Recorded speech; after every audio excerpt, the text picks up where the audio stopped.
Há uma queixa frequente de pais e professores de que crianças e adolescentes não têm mais limites. Em seu livro Limites, 3 Dimensões Educacionais, o senhor aborda 3 tipos de limites.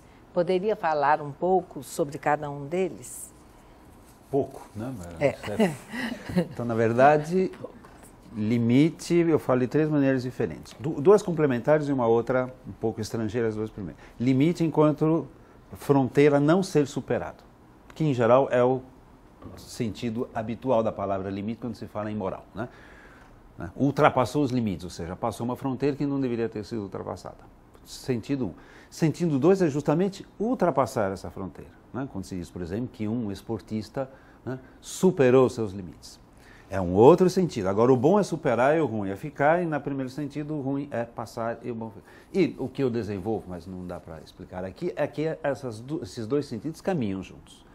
A rigor, eu diria, de maneira um pouco simples aqui, só respeita um limite restritivo quem, ao respeitá-lo, sente que superou o outro. Não superou, talvez, o da mediocridade, ou superou a da pequenez, ou seja, uma pessoa que respeita limite tem que se sentir forte respeitando esse limite, e não fraco.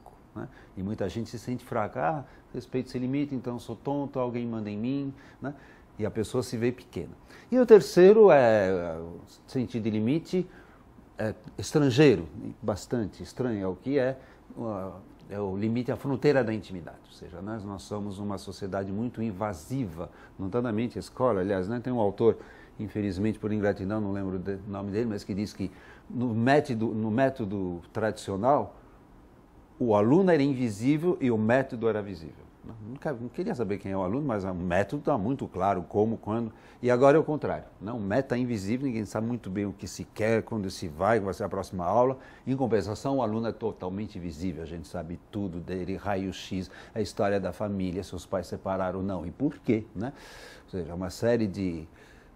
Então existe muita invasão da intimidade. Mas já que falou dos limites, eu diria, digamos, um outro livro que eu acho que pode ser útil para quem se interessa por esse tema é que nesse livro Limites eu não trabalho a contemporaneidade, né? Eu tenho outro livro chamado Formação Ética, do TED a respeito de si, onde no fundo são as mesmas questões, mas pensadas agora no mundo atual. Que tipo de superação se nos pedem hoje? É mais a celebridade, não a autoridade, o espetáculo de si e não a honra, tá certo?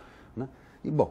Mas basicamente a definição dos 3 são essas, mas tem que ser pensado no mundo atual, não podem ser pensados assim como se fossem iguais a eles mesmos em qualquer situação, em qualquer sociedade, em qualquer época.